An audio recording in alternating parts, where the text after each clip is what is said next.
ভূপেন বৰাই কাৰ বিধ্বস্ত হোৱাৰ কথা আৰে তেওঁ এইবোৰ এনেই কৈ থাকে আপোনালোকে একদম বিশ্বাস নকৰিব কংগ্ৰেছৰ কোনো নেতাৰ কথা বিশ্বাস নকৰিব যোনে টিভিত বেছিকৈ কয় সিয়ে সোনকালে জইন কৰিব গতিকে আপোনালোকে কোনো কংগ্ৰেছৰ লিডাৰৰ কথা বিশ্বাসে নকৰিব কংগ্ৰেছৰ লিডাৰৰ লগত কথা তেওঁলোকৰ ষ্টেটমেণ্ট দিয়াৰ আগতে তেওঁলোকৰ মোবাইলবোৰ চেক কৰিব লাগে যে আপোনালোকে বিজেপিৰ লগত কথা পাতি আছে কিন্তু স্যাৰ জিতেন্দ্ৰ সিঙে স্যাৰ 5 কোটি টকা লৈছে বুলি কৈছে লখিমপুৰ আৰু গুৱাহাটী টিকেটৰ কাৰণে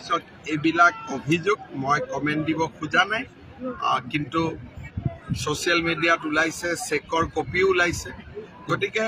বিভিন্ন সংস্থা আছে তেওঁলোকে বিষয়টো বিচাৰ বিবেচনা কৰিব আৰু এইটো মোৰ এখতিয়াৰৰ ভিতৰত নপৰে কাৰণে মই সোমাব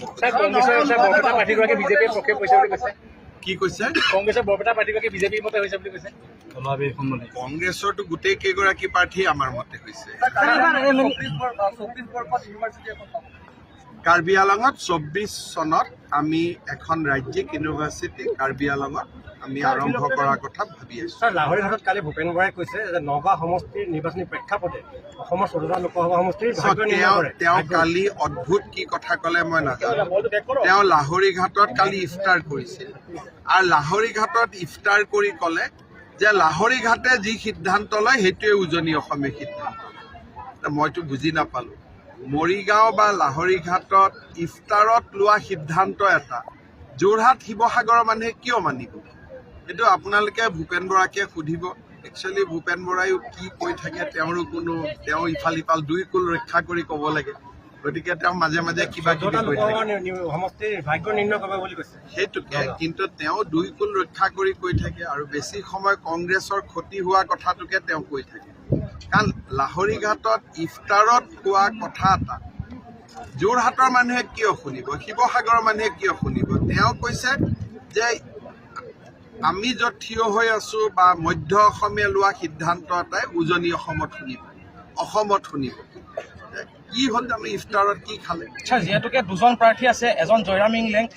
CM আছিলে কাৰ্বি আংলং টাউন কাউন্সিল আৰু এজন আছে অমৰ সিং পিছন তেওঁ যদি CM আছিলে তেওঁৰ চাগে যথেষ্ট ভোট থাকিব 3 লাখ ভোটৰ ব্যৱধান হ'ব না আছে জানো জয়ৰাম ইংলেঙৰ ভোট আছে বুলিতো মই শুনা নাই আৰু যিখিনি অলপ চলপ ভোট আছিলো এইখিনিতো জইনে কৰি দিলে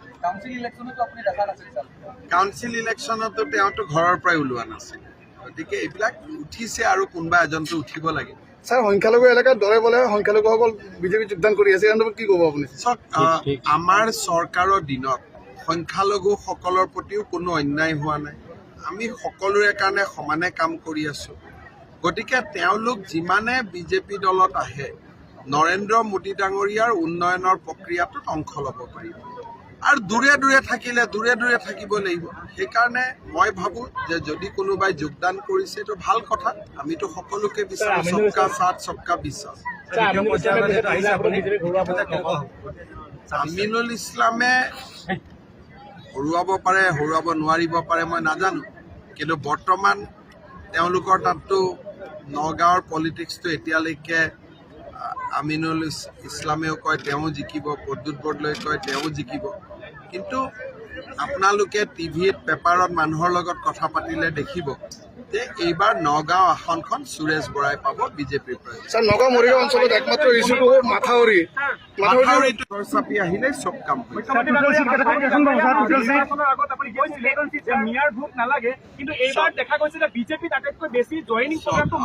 মই এইটোৱে কৈছো যে বিধানসভা নিৰ্বাচনত যি আছিলে তাৰ পিছত বিজেপিয়ে বহুত কাম কৰিলে কেনেকুৱা তালাক আইন আনিলে তালাক বন্ধ হ'ল বাল্য বিবাহ বন্ধ হ'ল ল'ৰা ছোৱালীয়ে বিনা পইচাত চাকৰি বাকৰি পালে এতিয়া বহু বিবাহ বন্ধ হ'ব গতিকে সংখ্যালঘুৰ অঞ্চলৰ ছোৱালী মহিলা আৰু নিবনুৱা যুৱকসকলে বিজেপিত এইবাৰ আকৃষ্ট হৈছে গতিকে এইখিনি মানুহে আজি ভোট দিব বুলি মই আশা কৰিছো নিদিলেও 2032ত দিব মই ইমানলৈকে ৰিচাৰ্চ কৰা নাই মই ইমান গৱেষণা কৰি থকা নাই খালি আমি ভাল কামবোৰ কৰি গৈছো তালাক আইন বন্ধ কৰিলো বহু বিবাহ বন্ধ কৰিলো বাচ্চাৰ বিয়া বন্ধ কৰিলো য'ত য'ত মথাউৰি নাই তাত মথাউৰি বনালো য'ত ৰাস্তা নাই তাত ৰাস্তা বনালো যি মানুহে আগতে অংগনবাদীৰ কাৰণেও 10 লাখ টকা ঘোষ দিব লাগিছিল তাৰ বিনা পইচাত চাকৰি পালে গতিকে মই আগতে কৈছো যে ভোট নালাগিলে উন্নয়নটো কৰিমেই গতিকে উন্নয়ন হৈ গ'ল আজি 3 বছৰ আৰু বহুত উন্নয়ন হ'ব কিন্তু এইটো কথা ঠিক যে সংখ্যালঘু অঞ্চলৰ মহিলা আৰু ছোৱালীবিলাকৰ দুৱা এবাৰ আমাৰ লগত ভোট আছে নে নাই মইতো ক'ব নোৱাৰো এবাৰ ভাল ঘোষণা কৰিছো যে যিমান ছোৱালী মেট্ৰিক পাছ কৰিব কলেজত নাম ল'লে 10,000 টকা যদি ডিগ্ৰীত নাম লগায় 12,500 আৰু পোষ্ট গ্ৰেজুৱেটৰ নাম লগালে 25,000 টকা চৰকাৰে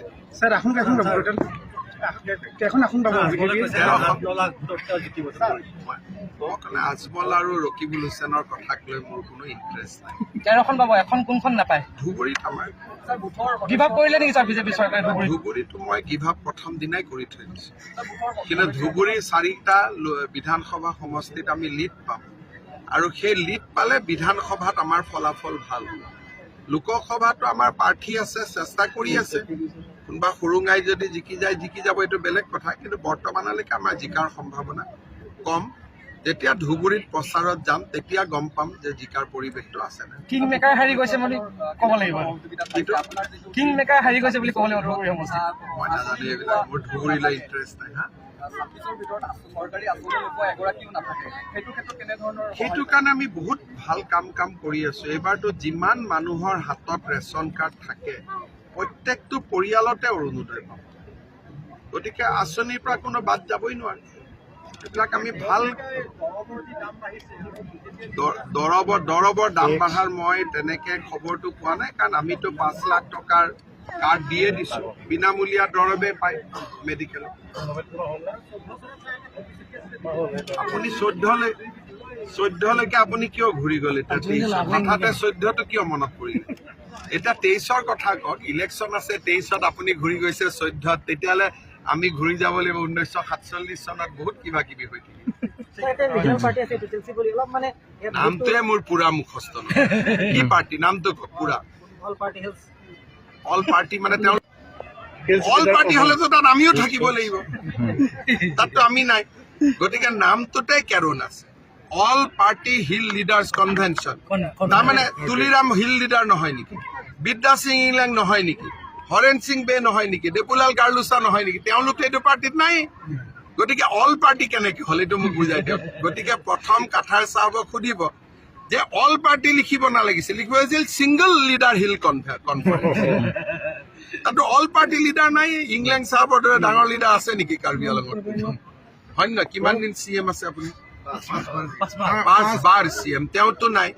গতিকে এইটো ছিংগল লিডাৰ হিল কনফাৰেন্স কি বস্তু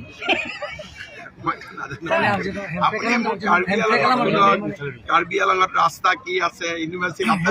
ডাঙৰ কথাত কিয় গৈছে আমিতো আধাৰ বেপাৰী জাহাজৰ মূল নাপাওঁ সব ঠিক আছে এতিয়াতো ৰাজ্যতকৈও বেছি পাই আছে আৰু তুলিৰাম ৰংহাং থাকিলে কেতিয়াবা আৰু কিবা কিবি পাই যাম আৰ্টিকল 244A তুলিৰাম ৰংহাঙে প্ৰধানমন্ত্ৰীক লগ পালে এইটো দাবী দি আছে আৰু সজোৰে দাবী দি আছে হয় নহয় ৰাষ্ট্ৰপতিকো দিছে প্ৰধানমন্ত্ৰীকো দিছে তুলিৰাম ৰংহাঙে একদম 244A দাবী দিয়ে আছে পুৰা আৰু আমিতো আছো কাৰ্বি আংলঙৰ ৰাইজৰ কাৰণে ভালেই হ'ব ৰাইজে বিচাৰা মনৰ দাবী এটা সাংবাদিকৰ কাৰণে কিবা কিবি কৰি দিম